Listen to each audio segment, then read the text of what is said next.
Hey Cornell, I'm your host, Gabe Levin. This is Under the Sun, a new video podcast series from the Daily Sun where we host prominent alumni and ask for their expert views on topics in the media spotlight. Now, today's themes are AI and disinformation.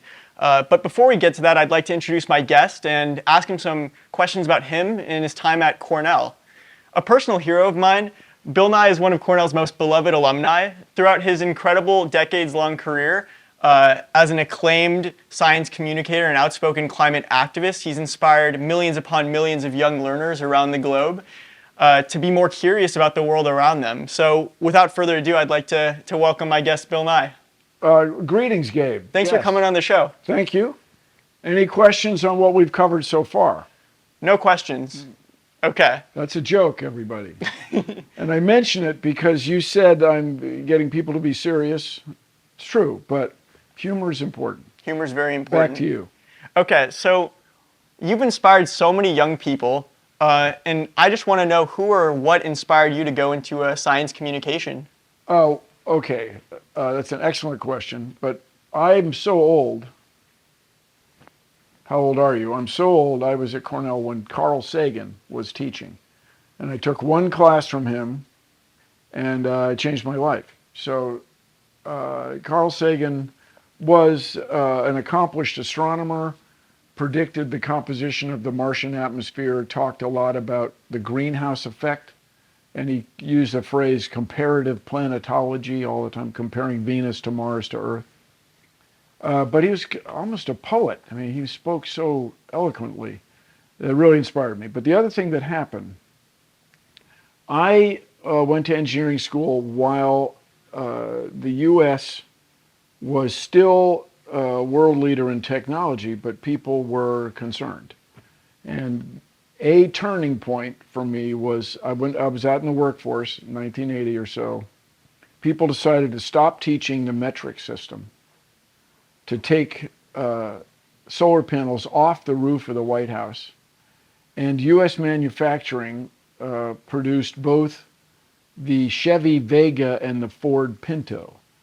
These were cars so bad, how bad, where people just made jokes about them all the time. And an infamous, notorious thing happened with the Ford Pinto, where apparently legal scholars at the Ford Motor Company decided it would be cheaper to pay lawsuits resulting from deaths caused by this car rather than fix the car. And the flaw was apparently the gas tank was too close to the exhaust pipe. So if the car got rear-ended, gasoline got on the hot exhaust. And people get killed in cars all the time. I mean, it's our thing here in the States. But this was notorious and infamous. And so I got very concerned about U.S. manufacturing in the future, especially the abandoning of the metric system. It's still a thing with me, as you may know. And so I wanted to do something. So that's why you got into mechanical engineering? Well, I went into mechanical engineering because I like bicycles and airplanes. I mean, that's it. I'm a tinkerer. Apparently my family has inherited some form of attention deficit. This is all the family myth right now. I go, yeah, shiny objects, I'm on board. Well, mine too, so we're on the same page there. So maybe everybody is. But bicycles and airplanes still charm me. And when I was back on campus just 2 weeks ago, what's happening at the Sibley School of Mechanical Engineering is fantastic. The stuff these professors are doing right now is just great. So for lack of better words, you went to Cornell to figure out how things work as a mechanical engineer. And now circling back to Cornell, I wanted to ask you, what were maybe 2 or 3 of your favorite memories from your time here? Okay, so I went to Cornell because I got in, okay? And apologies to everybody out there. I'm pretty sure it was a clerical error in the admissions department that led to this. I had a very good physics teacher in high school who encouraged me to take the AP exam, advanced placement, when it was this new thing. Before disco, I took AP exam. And it changed my life. So if I understand your question, I went into mechanical engineering because I like it. It's applied physics, and you make things, which is really appealing to me. But while I was at Cornell, I had any number of extraordinary experiences, one of which was in Carl Sagan's class. And this story came up again very recently when the Jet Propulsion Lab, which is part of NASA, the National Aeronautics and Space Administration, got back in touch with the Voyager 2 spacecraft because it had gotten out of touch. So the summer after I was graduated, summer of 1977, humankind launched these 2 spacecraft, which are still flying, and we're still receiving signals from them. And these are the famous spacecraft that have the gold record on the side of the spacecraft. For the aliens. Yeah, aliens finds this thing in interstellar space. How hard could it be? There's clear instructions based on the resonant frequency of hydrogen atoms, and you know where it came from just by inferring the binary representation of the number of hydrogen atom cycles to distant pulsars. It's just a piece of cake. Any alien can figure that out in just a few Earth minutes. But along with this, Carl Sagan said, with all the other sounds we're going to put on here, we want to put a rock and roll song. And he said, we're going to put Roll Over Beethoven by Chuck Berry. And understand that Chuck Berry was still very much in our consciousness. He was the first rock and roll, or the guy who crossed over from blues to rock and roll, and this and that. No, Professor Sagan, no, not Roll Over Beethoven. That is, in comedy writing, we would call that a derivative bit. No, what you want is Johnny Be Good. Johnny Be Good, Professor Sagan. So that's what's on the record. I take full credit. No, there were a few dozen of us in class that day. And that was a cool little moment. Then I just came from the 50th reunion of the Cornell Ultimate Team, what used to be called Ultimate Frisbee Team.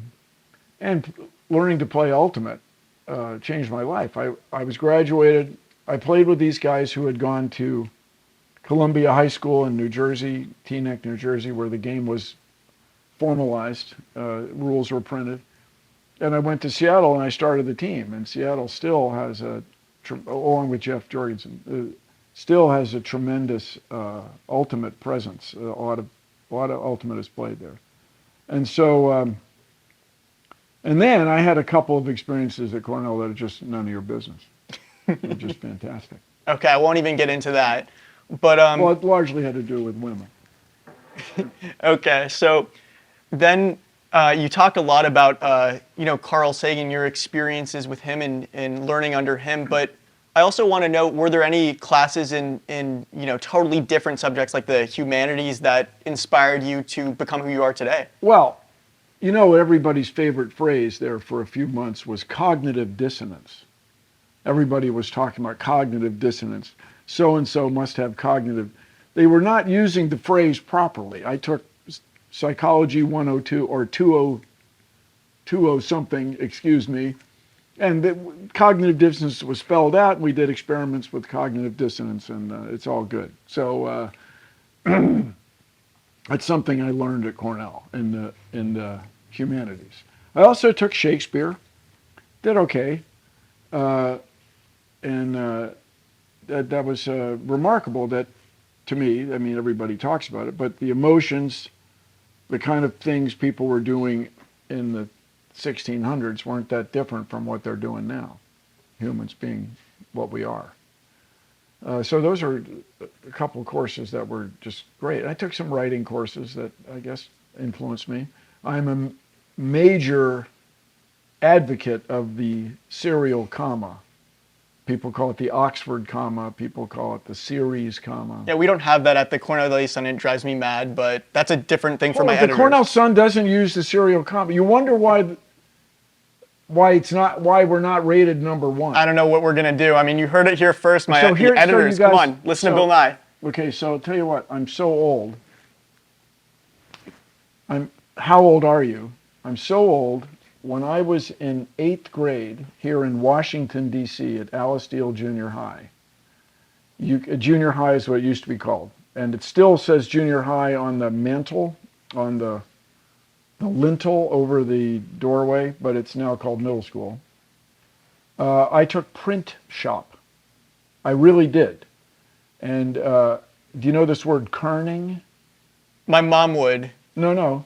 You know it. It's the spacing between letters on a printed line. Kerning. K-E-R-N. Sounds like a Scandinavian word to me. Kerning. It's really. Do you know the word kerf? Kerf. K-E-R-F. Kerf. Like a four-letter word. kerfluffle. No, maybe, but kerf is the material removed by the saw blade.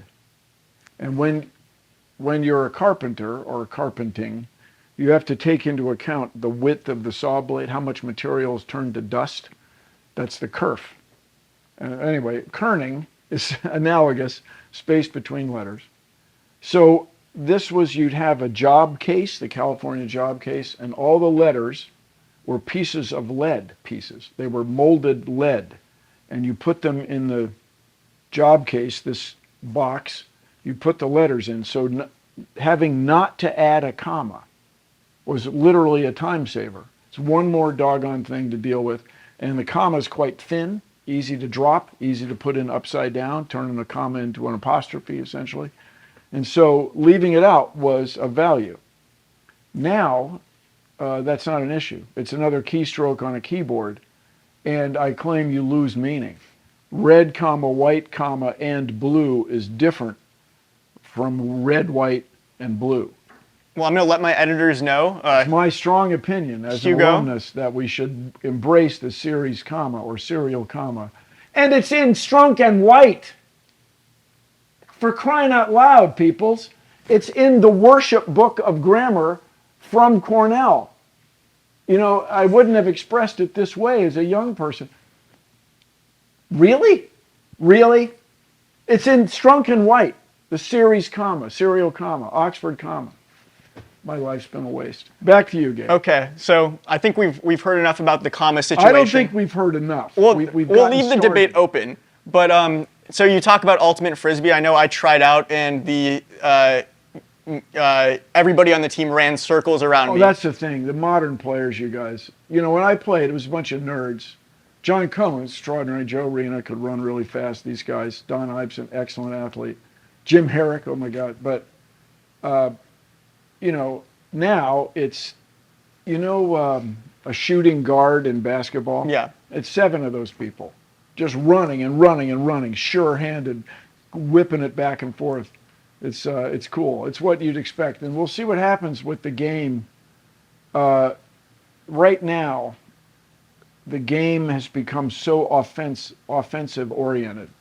We'll see what happens. We may change the rules to give the defense a little bit more of an advantage. Back to you. Well, shout out to Cornell Ultimate.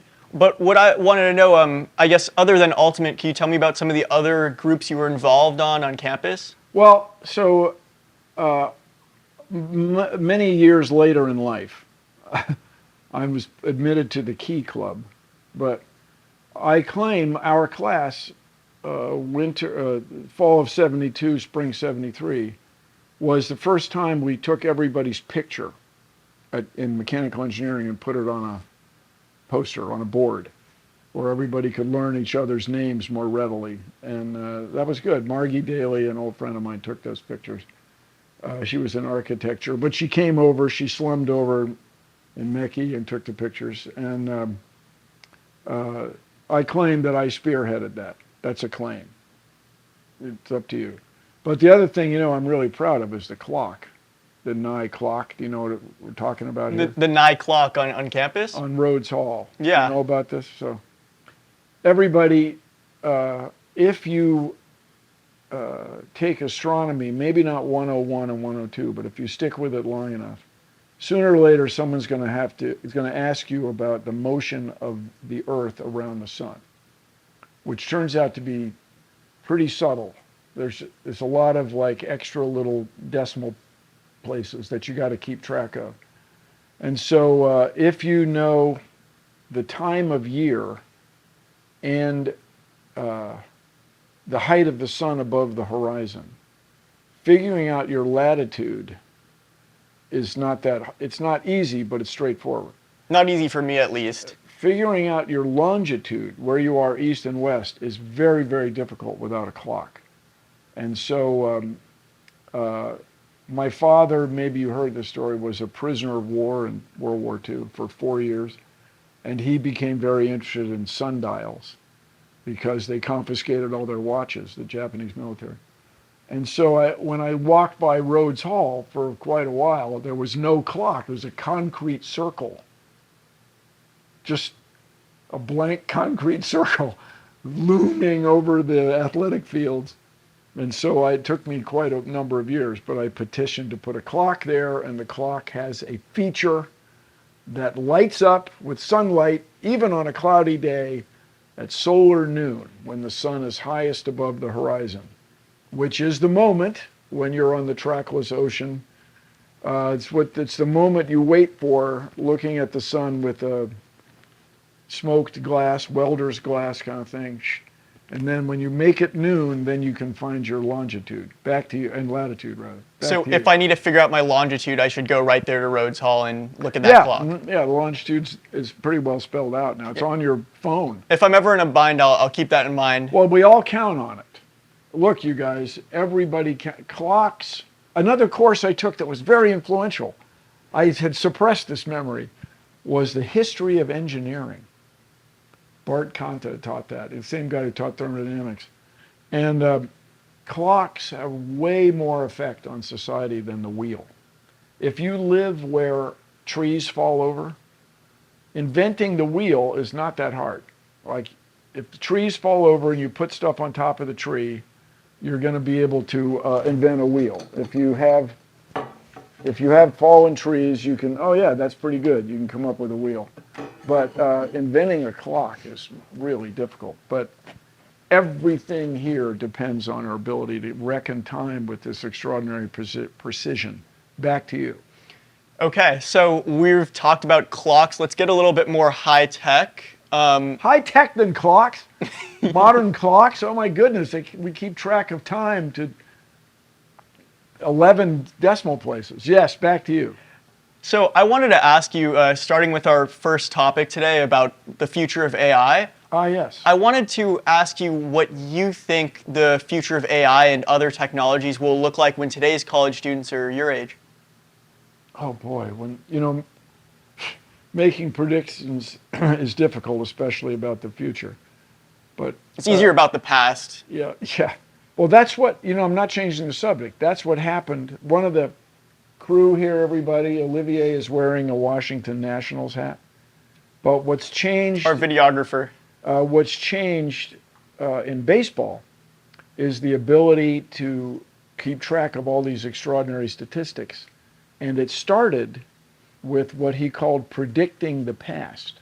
Like, could you come up with mathematical models of baseball so robust that you could predict the outcome of the World Series based on statistics earlier in the seasons in years past? It's quite an idea. So anyway, what I think is going to happen with artificial intelligence, it reminds me of calculators. There was an uproar long about, I guess it was after I was graduated from college, and schools are allowing children to use calculators. Oh, run in circles screaming. And so what happened then, teachers, educators designed tests where you had to be able to use a calculator. That was the skill you have to learn to type, you have to be able to use a calculator. Hey, I'm not changing the subject. Can you write cursive? I'm terrible. My handwriting is normally terrible. I can't even write cursive. Yeah, that's just, you don't need to. Yeah, the world's changed. Anyway, so what I think will happen is there'll be a few years, maybe just 2 or 3 years, where your papers that you'll submit in arts and sciences will be somewhat generated by artificial intelligence. But then professors will develop software to look for repeated usages of phrases or words and stuff. Because, plagiarism was detected for centuries by diligent copy editors who just recognized phrases, recognized sentences. And I'm very reasonable to me that somebody will be able to write software to look for the use of they'll be able to write artificial intelligence that looks for artificial intelligence. I think we're just living through a transition. But it seems to me that using software systems that learn or that change as they are used is just going to be part of the future. Now, as a mechanical engineer, my specialty, the thing that enabled me to get a job out in the workplace was control systems. This is a thermostat. How do you control the temperature in an oven? How do you, I worked at Boeing on wing load alleviation. How do you get the ailerons to reduce the load on the wings during turbulence? Auto throttle, how do you get the plane to be able to go around without turning over when there's a problem? And so control systems, the best ones learn. The best ones get better and better as they're used. And I think we're just all going to come to accept it. But this idea that artificial intelligence will end life as we know it, that I'm very skeptical of. I've been to Africa. I've met kids who had never seen a magnet. They don't have electricity in their life. I'm not sure their world is going to be transformed especially quickly by artificial intelligence. Back to you. There's even one government professor who's banning essays. He's not assigning any more essays because he's worried that somehow they'll all be corrupted or tainted by ChatGPT. Yeah, right now, that's reasonable fear. So, I don't know enough about it to know how reasonable. What would be your advice to educators and professors? Oh, make people like you write the essay in class, presumably in sort of mixed print cursive handwriting. It's a better idea, in my opinion, than just banning them outright. But let's get on. Banning essays altogether. That's what he did. History class? In a government class. What do you do? Is it multiple choice? How do you? I think he's administering these tests, and it's a whole, controversy. Well, what's good about this? It is making people think about testing or academic competence in new ways, and that's good. That's probably good.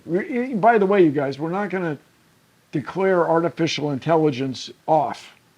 It's not going to happen. I mean, you get in your car and it has auto throttle, it has a cruise control that modern cruise controls just work better than 20 years ago because they learn. And so now they're going to be hooked to LiDAR and microwave radar, keeping track of the car in front of you. It's all going to be coordinated. People, we're not going to get rid of artificial intelligence. We have to manage it. Back to you. Now, you've been on the picket line this summer where AI is a top concern, and a lot of writers and artists at Cornell are worried that AI will essentially dash their professional dreams. What ways do you see AI disrupting various industries in ways both good and bad, and how do you think students can adapt to those changes? So, first of all, I don't know. Second, the old joke, you got to live it or live with it. You're going to have to live with it. I mean, artificial intelligence is here. And compare jokes written by ChatGPT with your own jokes. Just see if you can keep up. And if you can't, then maybe do something else. Just talking about comedy writing. So the answer is I don't know. We'll see. But it's not going away, I'll tell you that. All right, well, a related kind of follow-up question to that. AI is starting to crop up in every discipline. And I think it's an important question to ask. How can students, I guess, better develop the AI literacy to survive in the future, or just understand the science rather than work against it or fear it? Well, I guess work with it, try it. Write your paper, then write your paper in ChatGPT and see if you like it. I mean, I've been shooting from the hip, not an expert on this, but when it comes to, I'll give you an example. You guys, I was not an especially good student. Now, senior year, when I took astronomy, I got on the dean's list, but I had some academic problems, and one thing I remember I memorized how to do this certain bit of mathematics. I took a 300 level course in mathematics for engineers. And you get into something called Green's function and convolution integrals, where the limits of the integral in calculus aren't just numbers, but they're functions. So the function gets convolved into the, okay. So it used uppercase theta, and which you don't write that often. You write theta a lot, but uppercase theta not so much. And then there was some J's and some, anyway, I had memorized this. And the professor cleverly interchanged the use of these Greek letters, and I blew it. I just fell on my face on that test. And so it's an example of, to me, I'm projecting, it's an example of thinking you can get through by memorizing it without fully understanding it. And so since then, I did mess around with Green's function. I can definitely do convolution integrals now, but I couldn't at that time. And it was because of my lack of fundamental understanding. Back to you. So your advice is for students to play around and experiment with these different softwares? Yes, try it. Try writing it, and then try having software write it and see what you think. And keep in mind that your colleagues might be trying the same trick. And then a professor may hire somebody who works for free, AKA a grad student, to write software to look for those patterns. Wah! Hoist on your own petard, as we would say in Shakespeare. Yes. So we've talked about, some, I guess, tentative predictions about the future of technology. But now I want to talk about something particularly concerning to me as a student journalist, and that's the rampant disinformation we're seeing online. Even at Cornell, I notice a lot of students are really critically misinformed about the issues that matter in science, from the climate crisis to vaccines. So my question to you is, how can we get young people to start using scientific reasoning in their critical thinking skills? That you've hit the nail on the head. If we could teach one thing from kindergarten through your postdoctoral thesis. I've said this many times, I'll say it again. It used to be called, when I was a kid, maybe it was called logic, or it was called logical reasoning or something, but you hit the nail on the head. It's called critical thinking, which is a fine skill. It's a fine phrase, rather, critical thinking. And for me, critical thinking means developing the ability to evaluate evidence. When someone says to you, wearing a mask is ineffective against COVID, let us learn to evaluate the evidence for and against that. I think you'll find in that example, the evidence for wearing masks is overwhelming. The classic example where you can start is, I have an extraordinary claim, the earth is round. There are people in our society today, the world's most technically, certainly the most influential culture in the world, who think that the earth rather, might be flat. Like, dude, are you high? No, the earth is not flat. But it looks flat. It absolutely does look flat. But then you learn to evaluate the evidence for it being round. And so along that line, vaccines, what's the other one you mentioned? Climate change. Yep. What apparently the same software that is set up to amplify or enhance your shopping experience. When you look for one color sweater, it gives you another sweater in a similar color or something. That same software has amplified racism and anti-vaxxing, and the earth might be flat. And so we have to learn to evaluate evidence. It's easy to say, but difficult to do. But the people that I got associated with many years ago are what I like to call formal skeptics. You know Richard Dawkins? Yeah. And James Randi, the amazing Randi. These are, James Randi, for example, is a magician, was a magician. He died very recently. He was a magician, and the same skills he used to develop magic tricks enabled him and his colleagues to be better at debunking claims than formal scientists. Like, it's not so easy, you know. When people are trained in looking for charlatans, they're good at finding them. And I mention this because we need to evaluate evidence all the time. I mean, evaluate claims all the time. And one place to start, everybody, is this idea of a claim.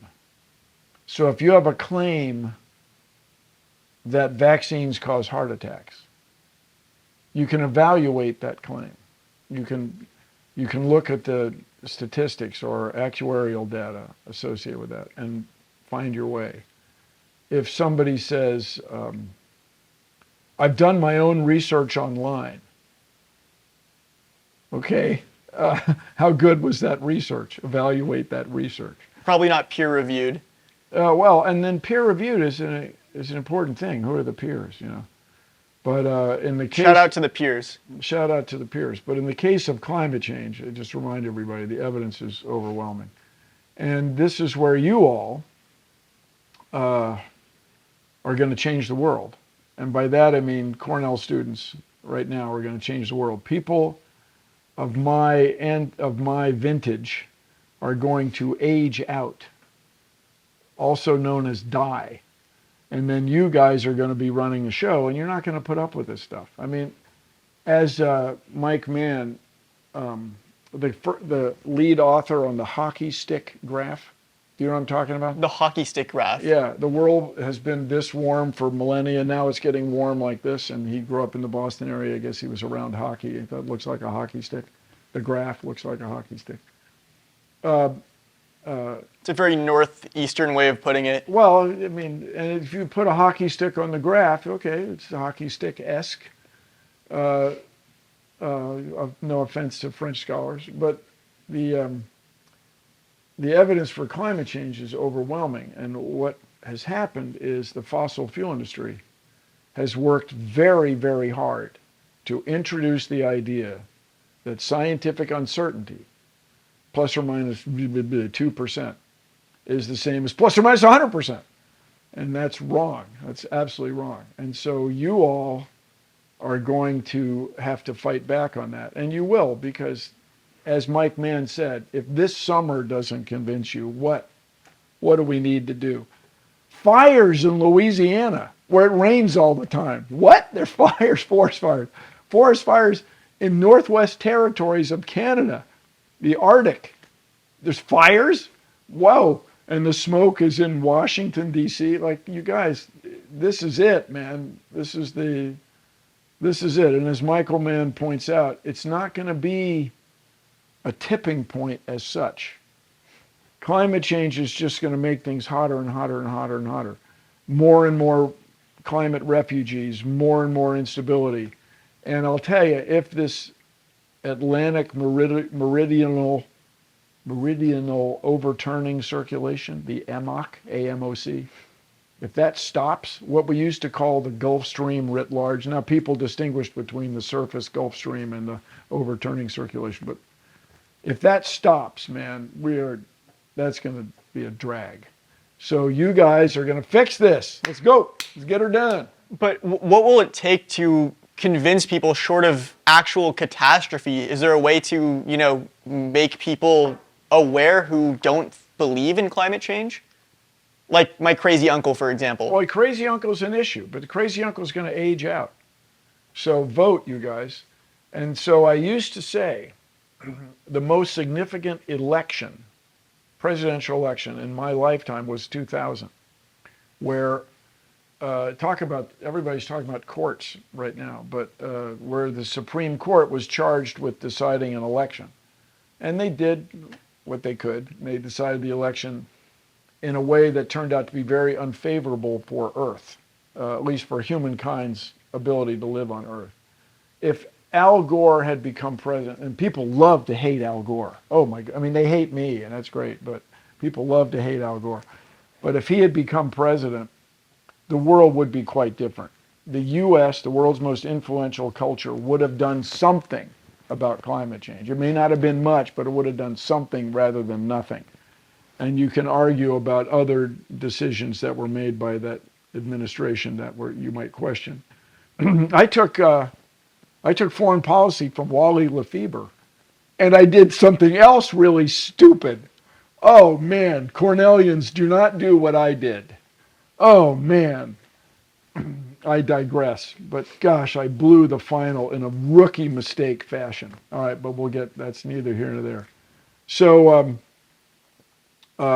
you guys are going to change the world by voting. And so this election, 2024, is the most important election in human history. Oh, no way, you're exaggerating. You don't know anything about... No, I'm telling you.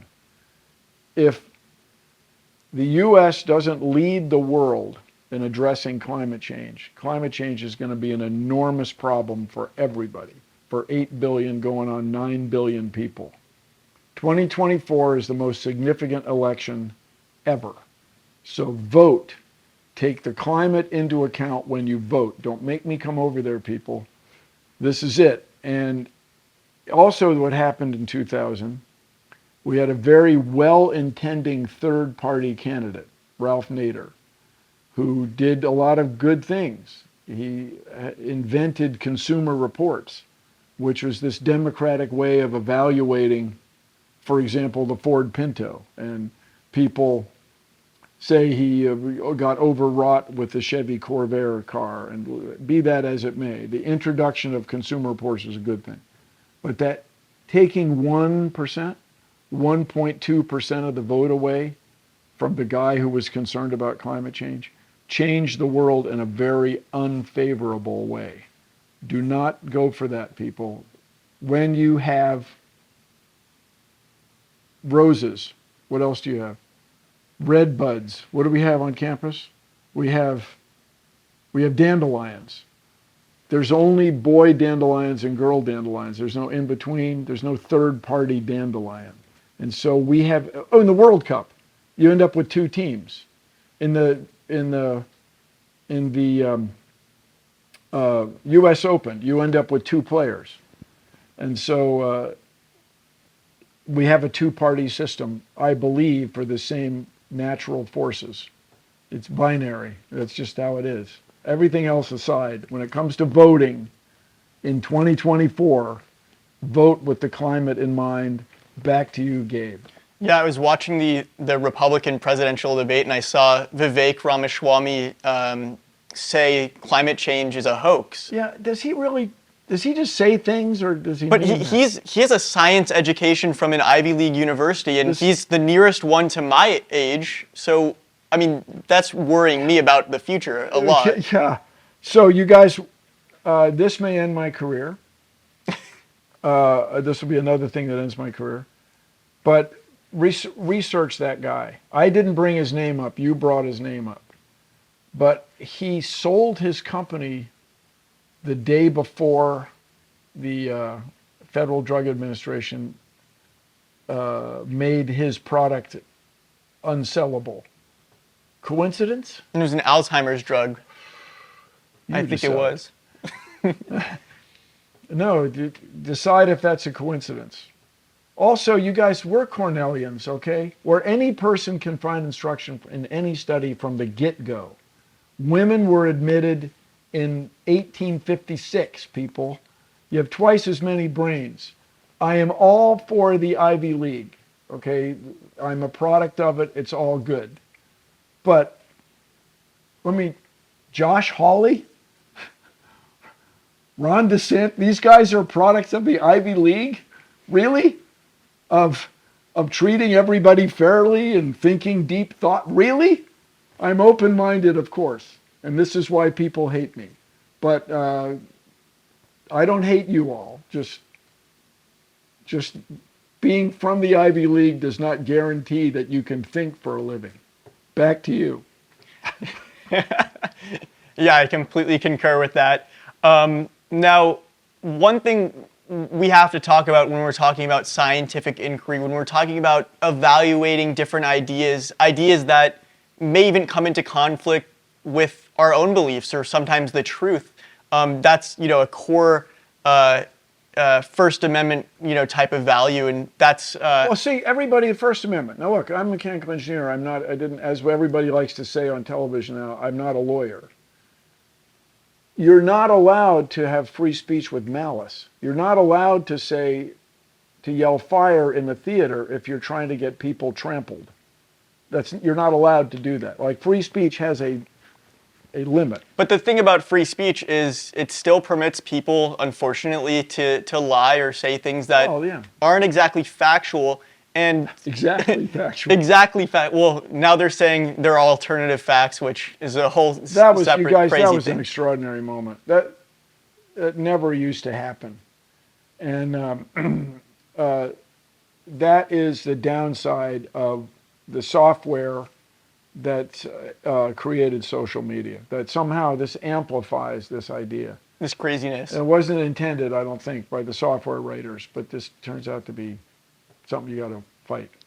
But I think a big thing is learning how to talk about these issues with people who have differing beliefs and maybe even coming to some sort of consensus about what reality actually is.